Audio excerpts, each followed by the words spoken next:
지난번 첫 회동에서는 20대 국회 마지막 본회의를 합의했습니다.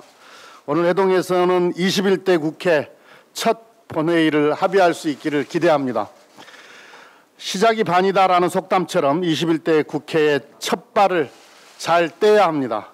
일하는 국회의 시작은 정해진 날짜에, 국회법에 정해진 날짜에 국회를 여는 것입니다. 개별 법정 시한을 준수하는 것은 코로나로 어려움을 겪고 계신 국민에 대한 최소한의 도리입니다. 어제 발표된 5월 중소기업 동향에 따르면 중소기업 취업자가 2008년 글로벌 금융위기 당시보다 더 큰 폭으로 줄었습니다. 경제 상황이 더 나빠지는 것을 막기 위해 국회도 나서야 합니다. 21대 국회를 하루빨리 열고 일을 시작해야 합니다. 원구성 법정 시한까지는 시간이 많지 않습니다. 원구성 협상을 속도감 있게 진행하겠습니다. 오늘 회동이 일하는 국회를 만드는 첫 발걸음이 되기를 희망합니다. 주호영 원내대표님과 허심탄회하게 의견을 나누고 좋은 결과를 만들어내겠습니다. 위기 상황은 위기에 맞는 재정 전략을 요구합니다. 어제 국가재정전략회의에서 문재인 대통령도 말씀하셨지만 지금은 경제 전시 상황입니다. 코로나19는 경제산업 구조에 급속한 변화를 가져오고 있습니다. 위기를 극복하고 변화를 선도하기 위한 전략이 한국판 뉴딜입니다. 한국판 뉴딜은 단순한 공공인프라 확대가 아닙니다. 위기기업과 일자리를 지키고 경제를 살리고 사회 안전망을 확충하고 사회 통합으로 나아가는 전방위적 개혁 작업입니다. 평시의 재정 전략으로는 당면한 위기를 극복할 수도 또 전방위적 개혁을 추진할 수도 없습니다. 전시 재정을 편성한다는 각오로 재정을 총동원해서 뉴딜답게 추진해야 합니다. 우리나라는 다행스럽게 주요 선진국에 비해서도 재정 여력이 충분한 편입니다. 그동안 재정 여력을 비축해 온 것은 지금처럼 위기가 왔을 때 재정을 적극적으로 활용하기 위해서입니다.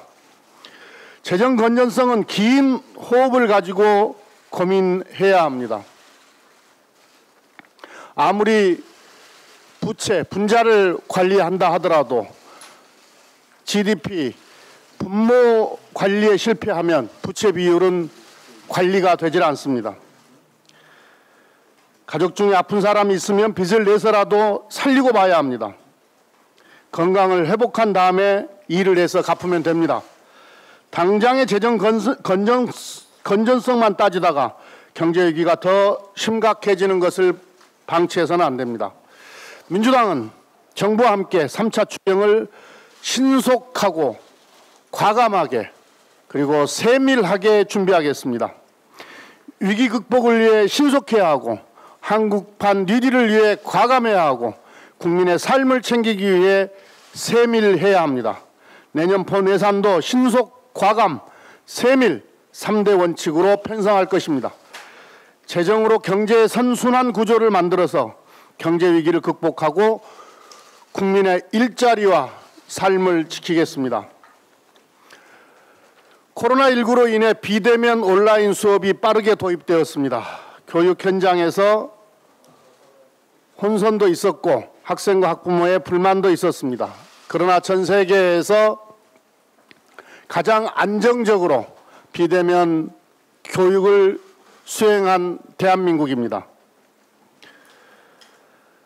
비대면 교육은 피할 수 없는 미래입니다. 교육적 측면에서도 경제와 산업 측면에서도 비대면 교육의 현황을 제대로 평가해 봐야 합니다. 무엇보다 양질의 교육을 위한 기반이 갖춰져 있는지 확인이 필요합니다.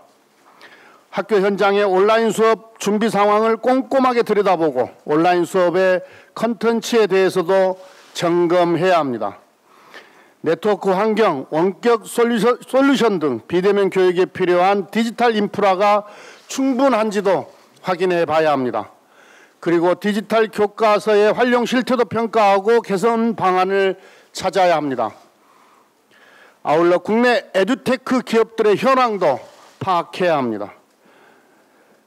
이번 기회에 교육당국에서 이 비대면 교육과 에듀테크의 전반적인 현황을 점검하고 발전 방안을 마련해 주시기를 바랍니다. 민주당은 미래형 스마트 학교를 만들고 에듀테크 산업의 발전을 위해 디지털 교육 리드를 적극 추진하겠습니다.